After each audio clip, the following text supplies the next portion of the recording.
Jason, what'd you like, dislike? I really only liked about them reusing the parts of the formula that worked. You know, we get a little bit of like the lore dumping stuff around the history. I always find that to be interesting. Indy still has, you know, some of those realistic, relatable qualities to him. You know, he doesn't do everything perfect, but, you know, he still gets his fantasy plot armor around him throughout many of these sequences. We still get the witty humor, the one-liners. We do get some pretty awesome-looking set pieces throughout this one as well. And I do think the budget and the CGI that gets to be used now does make a lot of for just cool scenes in general. Not even that they necessarily fit the story that we're telling, but just from a visual perspective, they are really cool. Mm-hmm. So those were all things that I did enjoy out of this one.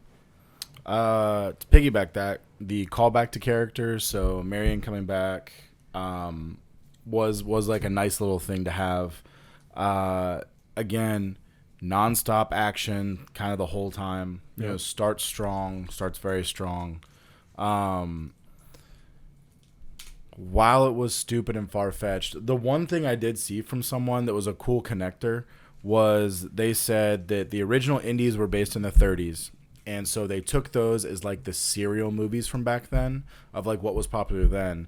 And someone said that this one was based in the 50s. What was big in the 50s was alien movies and First Encounters and stuff like that. And so I had that same thought like, oh, well, yeah, that does kind of make sense. That's kind of cool, I guess.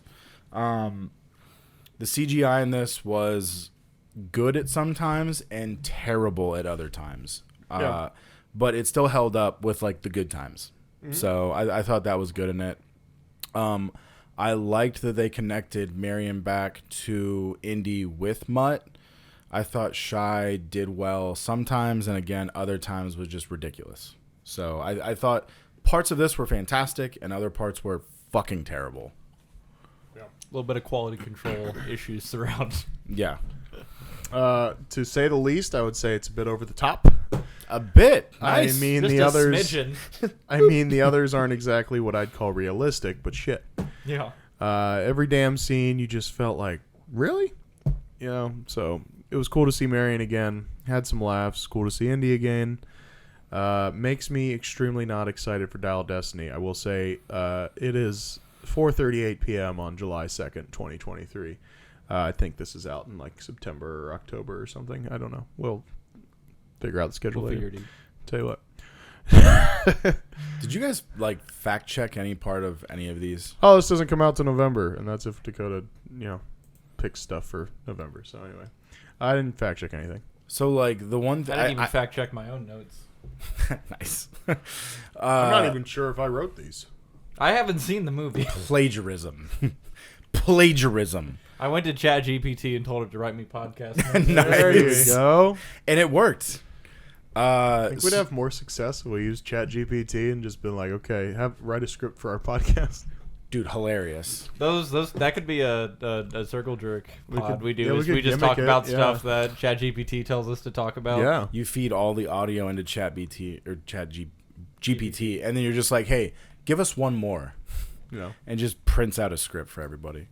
But no, it's like to hit on that, like the surviving the nuclear blast in a refrigerator, ridiculous. It's lead lined. But it was lead lined, so it was like, hey, does that matter?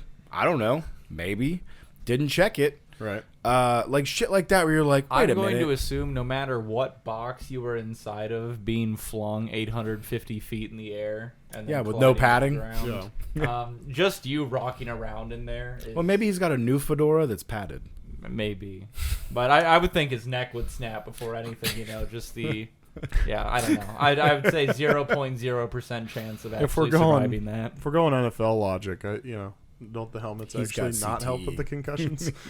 He has CTE. The rest of the movie was actually just like a concussion dream that he had after being launched out of the fridge. He's in a hospital the whole time, and this is just a dream. Is that what Dial of Destiny is? Oh, no. He doesn't have a son. Marion's dead. The very end of Dial of Destiny, he wakes up, and they're like, finally. It's been since 2007, buddy. It's just the ship at the almost end of Raiders. No one's face ever melted. She just wakes him up like, hey, you ready to fuck now? And like, yeah, no one's face melted. He never went to a temple of doom. The Nazis didn't come get the boat. He's just super paranoid. Hard reset. Oh my god. Yeah. He's living in the Matrix.